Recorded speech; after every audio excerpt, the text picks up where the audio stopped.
Assalamualaikum warahmatullahi wabarakatuh.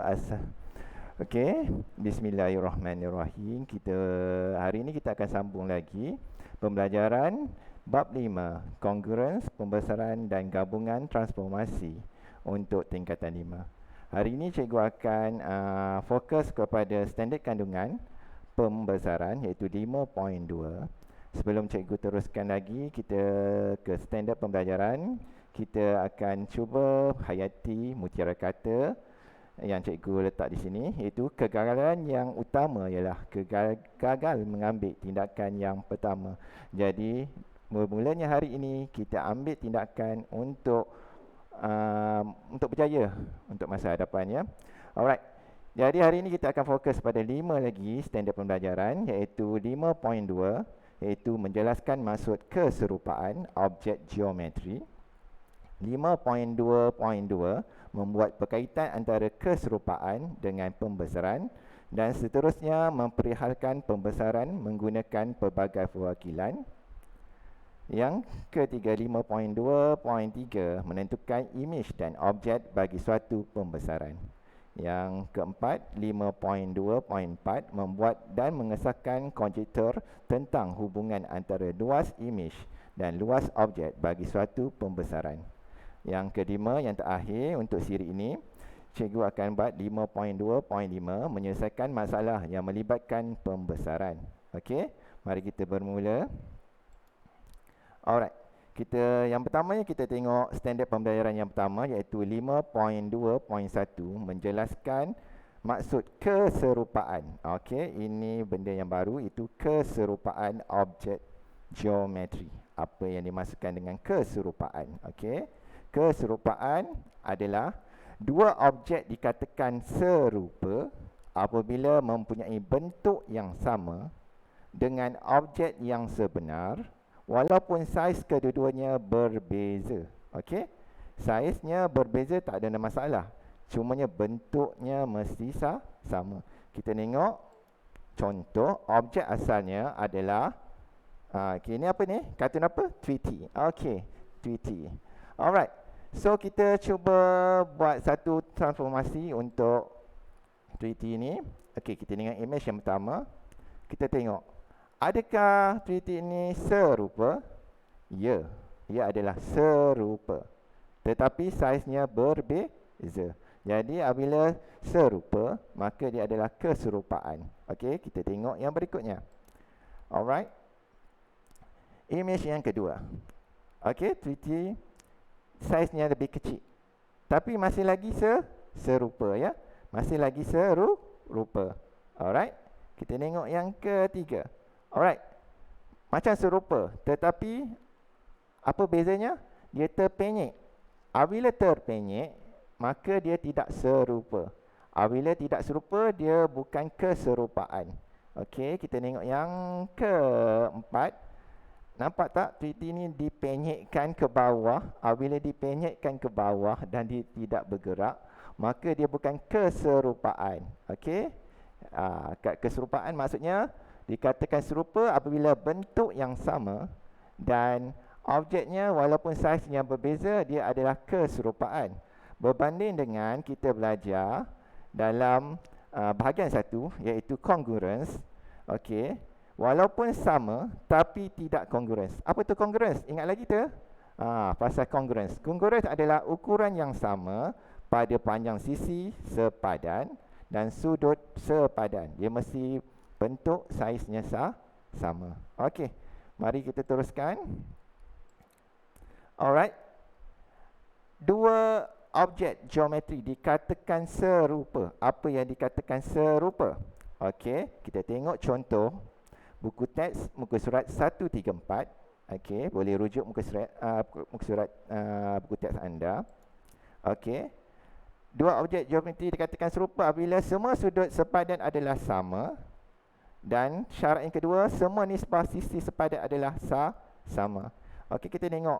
Alright, kita tengok hampir sama, tetapi saiznya sama. Jadi adakah dia serupa? Okey, kita check sudut A dan sudut P. Kalau dikatakan sama, okey, sudut B dan sudut Q, di sini B, sini Q, dikatakan sama dan sudut C dan sudut R dikatakan sama. Syarat yang pertama telah ditepati.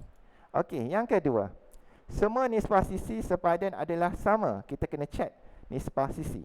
Okey, nisbah sisi itu maksudnya panjang ni dengan panjang ni kita nisbahkan. Okey, kita tengok mana PQ, panjang PQ setara dengan panjang AB.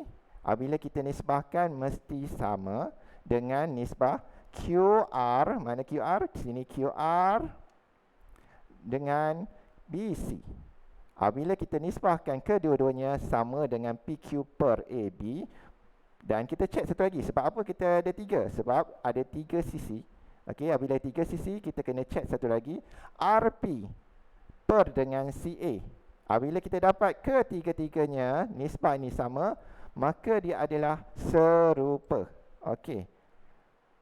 Info kat sini, cikgu bagi info kat sini. Kalau kita kata serupa, jika satu syarat tidak ditepati, maka dia tidak serupa. Okey.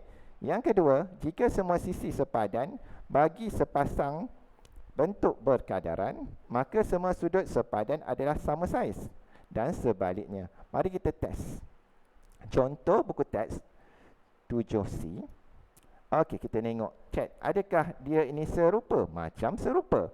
Tapi kita ada 2 syarat. Okey, syarat pertama, semua sudut sepadan adalah sama. Okey, adakah sama? Mari kita check. Sudut A 90, sudut P yang sepadan adalah 90, sudut B 90, sudut Q pun 90, sudut C 90, sudut R pun 90, sudut D 90, sudut S pun 90. Maka syarat yang pertama ni ditepati. Tapi dia ada 2 syarat kan? Jangan terleka. Alright, kita teruskan lagi dengan syarat yang kedua, iaitu semak semua nisbah sisi yang sepadan. Okey. Yang pertama yang kita tengok AB. A per dengan PQ. Betul? Sama juga DC per dengan SR. Berapa AB? 6. Per dengan SR 10. Kita dapat 3/5. Okey, kita dapat 2 sisi. Kita tengok lagi 2 sisi yang berikutnya. Alright, AD. AD di sini 6 per dengan PS. Kita kena perkan dengan yang sepadan. Okey, BC perkan dengan QR. Kita dapati 6/12. Apabila kita bandingkan nisbah sisi yang ini 3/5, ini 1/2, maka kita dapati apa? Dia tidak sama. Syarat kita adalah dua-dua syarat perlu dipatuhi. Maka nisbah sisi sepadan tidak sama. Kesimpulannya, sisi 4ABCD dan sisi 4PQRS tidak serupa. Okey, boleh kita teruskan lagi. Pembesaran. Okey, kita tengok penjemahan yang pertama kat sini adalah penjemahan pembesaran, ialah satu transformasi dengan semua objek bergerak dari satu titik tetap dengan satu nisbah malah. Okey, titik tetap itu dipanggil pusat pembesaran dan nisbah malah itu adalah faktor skala. Kita tengok sini, sini ada pusat pembesaran, ini adalah image, ni objek, faktor skalanya bergantung pada 2, iaitu faktor skala bagi satu pembesaran dilabelkan dengan huruf K. Alright, dan dapat ditentukan dengan berikut. Ada 2 cara untuk tentukan faktor skala. Yang pertama, jarak titik sepadan image dari titik P, okey, image daripada titik P di sini sampai sini, okey, per dengan jarak daripada titik objek yang ni okey, objek ke P. Okey, yang kedua, ataupun panjang sisi sepadan image, iaitu yang ini sama dengan yang ini. Okey, perkan dengan panjang sisi objek. Ada 2 cara ya. Apa kesannya pada pembesaran? Okey, kita tengok yang pertamanya, jika anda dapat jawapan K-nya, faktor skalanya lebih besar daripada 1, maka image-nya adalah membesar. Okey, membesar. Kalau K-nya kita dapat 1, maka image-nya sama saiz. Kalau image-nya dapat dalam lingkungan negatif 1, sebenarnya 0 hingga ke 1, image-nya mengecil ya. Alright, kalau dapat negatif, image-nya Songsang. Saiz ikut nilai K. Alright. Mari kita tengok. Awak pun juga boleh tengok maklumat lanjut dalam buku teks muka surat 139. Okey. Kalau tengok sini buku surat yang penerangannya, tapi cikgu akan explain dalam bentuk GeoGebra. Okey, kita tengok ya. Ini kita punya objek. Okey. Ini kita punya pusat. Okey, sekarang K kita cikgu 1. Apa maksud 1 tadi? Sama saiz. Okey, cikgu pergi kepada K-nya kepada 2. Okey. Apa berlaku pada imej cikgu? Imej cikgu akan nampak lebih membesar. Kalau cikgu naikkan lagi K cikgu ke 3, apa berlaku?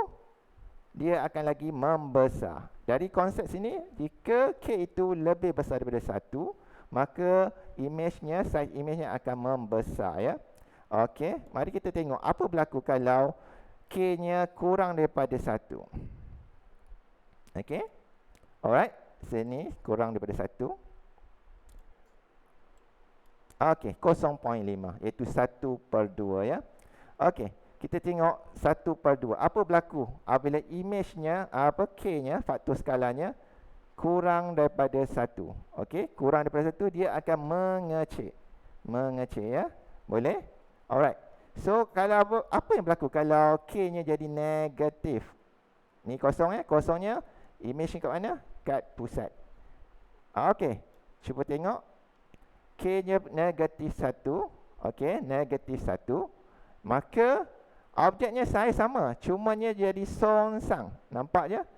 Songsang ya. Apabila imejnya songsang dalam bentuk faktor skala negatif 1, dia jadi songsang tapi saiz sama. Okey, kita tengok apabila K-nya 2. Tadi K2 tadi dia membesar, tapi dia elok je bentuknya sama kan. Tetapi apabila jadi negatif, dia jadi songsang, saiznya berganda sebanyak 2 kali. Okey. Alright, mari kita teruskan lagi.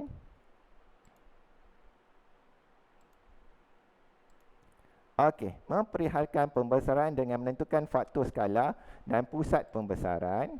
Okey, mari kita tengok. Alright. Kita tahu faktor skala adalah panjang sisi sepadan imej bahagi dengan panjang sisi objek ya. Kita tengok yang diberi soalan objektif ABC adalah imej nombor 1. Okey. Kita nampak sini, ini adalah objek, ini adalah imej. Apa yang kita perlu cari untuk pembesaran iaitu faktor skala dengan pusat pembesaran. Okey, mari kita tengok. Okey, kita tengok ini adalah imej, panjangnya ada 16 kotak. Okey, kita tengok yang berikutnya. Dia punya objek ada berapa kotak? 8 kotak. Okey, apa formulanya? Formulanya sini. Panjang sisi sepadan imej bagi dengan panjang sisi objek. Jadi, kita akan dapat K-nya adalah 2. Maksud 2 tu apa? Dia membesar sebanyak 2 kali. Okey. So, yang kedua, kita kena cari pusat. Macam mana nak cari pusat ya? Pusat mencari adalah cantumkan di antara bucu yang sepadan. Contohnya cikgu cantumkan bucu A1 ke A dan panjangkan, dan cikgu cantumkan bucu C dengan C1, cikgu panjangkan, dan kita dapati ada satu tempat yang bersilang. Apa yang dipanggil itu? Itu adalah pusat pembesaran. Okey, pusat pembesaran. Okey, apabila itu kita dapat persilangan itu ada pusat pembesaran, maka kita akan tahu pusatnya 0,0. Cara penulisan pembesaran K sama dengan 2, pusat 0,0. Okey, boleh? Alright, kita teruskan lagi. Objek AB ke imej yang kedua iaitu A2, B2, C2. Okey, alright. Kita tengok pula berapa dia punya K. Okey, kita tahu ini ada imej, ini adalah objek. Kita nampak saiznya makin mengecil. Ingat lagi tak tadi kita kata kalau mengecil, dia punya K-nya adalah di antara 0 ke 1. Alright. Jadi kita tengok berapa saiz imej yang sepadan. Kita tengok 1, 2, 3, 4. Dan yang ini pula 1, 2, 3, 4, 5, 6, 7, 8. Okey. Jadi kita dapati dia menjadi K-nya adalah 1/2. Okey. Okey. K 1/2 adalah dia mengecil. Walaupun nama transformasi itu adalah pembesaran, cuma sifat K-nya adalah pecahan. Okey, mari kita tengok yang ketiga.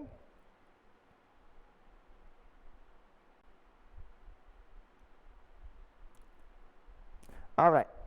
Di sini objek ABC, ABC lagi, yang ni objek, image-nya adalah A2, A3, B3, C3.